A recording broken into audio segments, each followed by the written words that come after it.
Hello, welcome to another tonalist landscape oil painting demonstration. This is your painter in residence. I'm Francis McCarthy, and the painting I am bringing you today, I'm giving it the title Ancient Woods, mostly because it's got a bit of like some ruins in it, and it's like some old stairs, but pretty cool scene. I'm pretty happy with the painting. Uh, Yeah, the challenge with this kind of scene is handling. I don't really tend to like overt detail, and there was a ton of it in this scene. But I'm very proud of the way that I handled it, and hopefully you'll get something from it too. Painting things like stone walls can be a real challenge. I've totally failed at that before. The reason being is like when you start working out where every stone is or where every crevasse is between each stone, it becomes like a total focal point of your painting, which is usually not how stone walls would work in the landscape. They would just be another feature of the landscape. So pretty happy with the way I handled this, and maybe it's not just stone walls, it's any kind of stones in the landscape. They can tend to take on too much presence, too much. um, as you start rendering individual planes and colors and things, they like I said, they could become a focal point, and that's usually not a good plan. So a challenge for me, and I'm happy with the way I pulled it off. And now the bottom part of the painting, it's all like these autumn leaves and things. So and again, I'm pretty happy with the way I handled that. Now what you're seeing me doing right now is I'm actually painting with a paper towel, and there's a lot of times I start with a little brush, and I'll just come in with a crumpled paper towel to sort of fill things in and keep a sort of loose organic thing going. I did do a fairly tight underpainting on this, and I've been kind of leaning more towards that because I feel like if the underpainting has got everything really well worked out, it leaves room for expressiveness over the top, you know. But it can be a double-edged sword if you now that's like I say, it's finished, but it's not overly tight. As you can see, there's a lot of looseness and expressive quality, and you never want to sacrifice that looseness or expressive quality, because once you sacrifice that, it's just gone. You really can't get it back. What you'll have is something tight, and when things get tight, what is causing that is your intellect, basically the part of your mind that likes to figure things out and judge things and weigh things. And there's certainly a very necessary component of painting.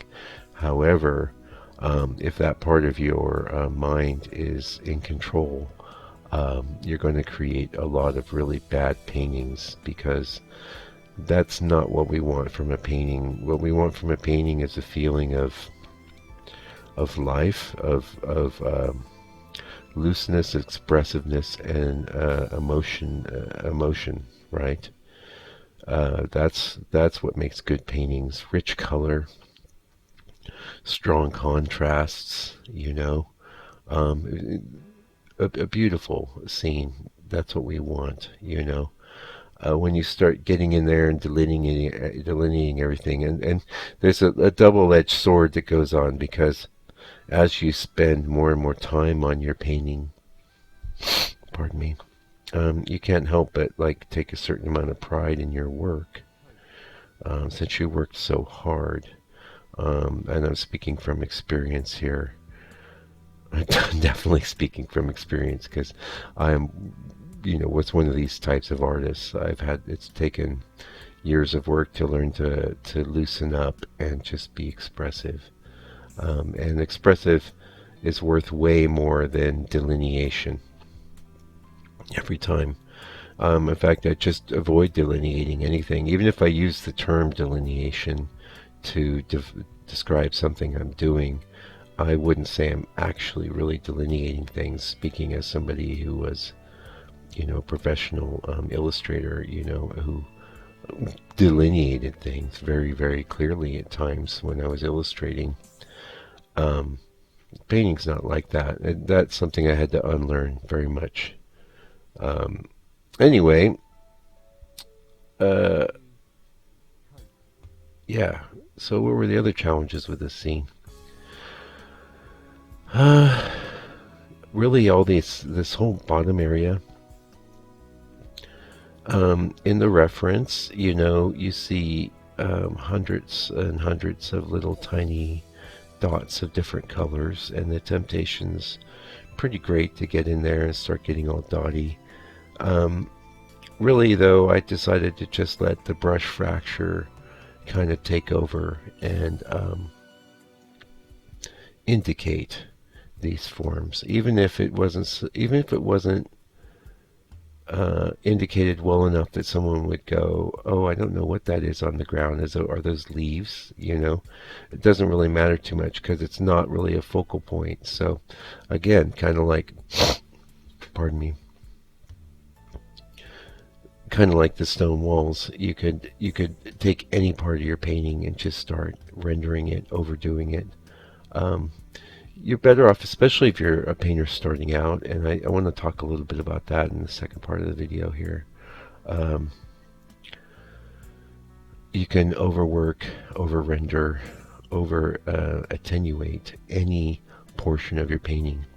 You really want to have a general kind of ease as you move through the entire painting. And if you're an amateur, stick with the emotional ease.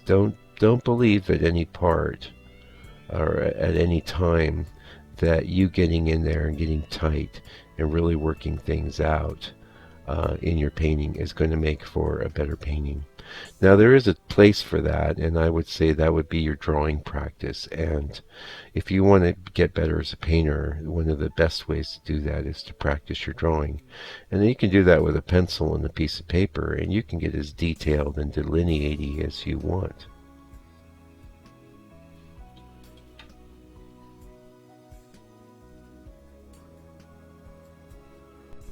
Yeah, sorry about that. Got a little interruption, but your drawing practice. I mean, you can draw. I'm looking at a bottle of soy sauce. It's on my desk from when I had some sushi yesterday. I could draw that. That'd be great. And getting your eye and your hand together, because you really need to work that. You really need to work through that. And that tendency. But your painting itself is not the place to express that. An honest, expressive, emotional effort done by an amateur painter can look just great. If you don't overwork it, you don't overdo it, we will get the emotions. We will, you can actually come off as a much better painter than you really are if you learn just not to overdo things and just to go with an initial expressive effort. Which, speaking of, since we're talking about amateur painters and learning how to paint and things like that, it's tough.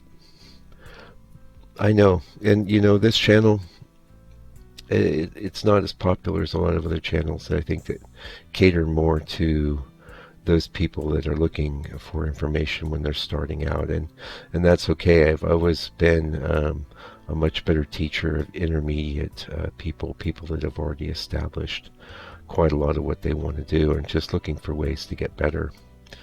That's that's my niche. That's where I like to slot in. But I do have many thoughts about starting out, and this would be my advice to you if you're you're thinking. First of all, congratulations. You want to paint. That makes you an extraordinary person in the modern world, because so many people in the modern world are just sitting around playing video games or taking in a Netflix show after Netflix show or what have you. It doesn't even matter, but they're not creating content. They're not creating beauty. They're just spectating their way through their lives, and I honestly don't think that's the best way to get through your life. I don't, like some people might be artistically inclined, other people can maybe build or make things, or other people can restore things, or or research things, or do what doesn't really matter what you do, but I think it's important that you do something. But anyway, let's say you decided you really like painting and you want to be a painter. And then you start painting and you find that, oh my God, this really is terrible and I don't know what I'm doing. I need help. My best advice to you is like either YouTube is just okay. I would my best advice to you is get a book, and if you're into landscape painting, the Painterly Approach by Bob Rome would be my favorite book, and number two would be either one of Kevin McPherson's two books, just one or the other, and go through the book and just try their approach.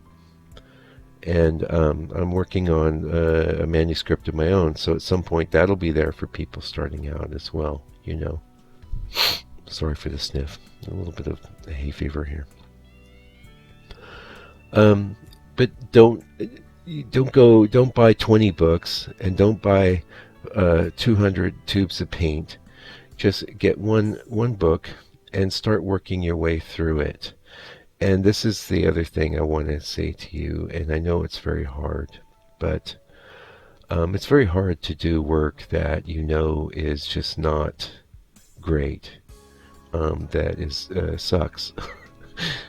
But you need to do a bunch of work that just isn't great and sucks before you can get to a point where you're going to do things that are really nice. And that can be really tough. It's really hard. I know, I'm speaking from experience. I mean, even now as a professional, every now and again I do one that's a clinker, and it's not a great feeling, but I just get rid of the painting, you know, and or cover over it, and get up and do it again, because landscape painting or painting in general is difficult, but landscape painting even more so. And I was watching a really excellent channel on this guy who does paintings of Caravaggio, makes copies of Caravaggios, and it's amazing. You know, he's got everything outlined, and he's obviously traced the painting down on a large canvas, and he's got a meticulous, consistent process where he executes a Caravaggio, and it looks quite good. I think it's awesome. Um, in some sense, that sort of painting can be much easier than landscape painting, because you really can't do that with landscape painting. Landscape painting has to be a bit loose. You have to have loose brush fracture and an expressive quality. Um, so you can't just sit there and make sure you do a good job of rendering forms, you know. Whereas with something like a master study or something like that, or a person, or a still life, you can render those forms beautifully with good color. It doesn't matter if it's going to be a little tight. It doesn't matter. That sort of thing with landscape painting really does matter, though. And like I say, I was one of these guys that I was a figurative artist for forever, you know. It's very important when you're doing the figure that you get things right, and that they're correct, because if one arm's longer than the other, everyone knows it, you know. You got that thumb drawn on the wrong side of the hand, everyone's going to know it. Yeah, but landscape painting requires a bit more looseness. But so that would be my advice. Pick a guy and start following their approach. I might even lean more towards Kevin McPherson, because he's a great guy. He'll give you get you on a limited palette. He'll tell you to paint hundreds of small paintings, and after 100 small paintings, you're going to be way, way better than if you just hung around in that 2 or 3 paintings worrying about how good you are. You know, if you're doing a painting a day, it gets quite easy not to worry so much about the bad ones, because you're just going to do another painting the next day. And if you do something really bad, just throw it away, get rid of it. Don't work with an expensive canvas or anything. Work with a limited palette. That's my advice to you. Yes, if you're starting out, hopefully it helps you. I hope it does, because that's my intention. I would like to be helpful, and I am telling you it's hard to do, but it's very satisfying when you do it well, and you can get there. I believe in you. Anyway, that's it for today's video. Thank you so much for joining me today. I really appreciate it. Go check this out in the members area. It's about 3 hours long and a good one to watch. I think I'm very proud of it, and I'm happy to present it to you today. So until I come back with another video, do me a favor, do me a solid. Take good care of yourself and all your loved ones.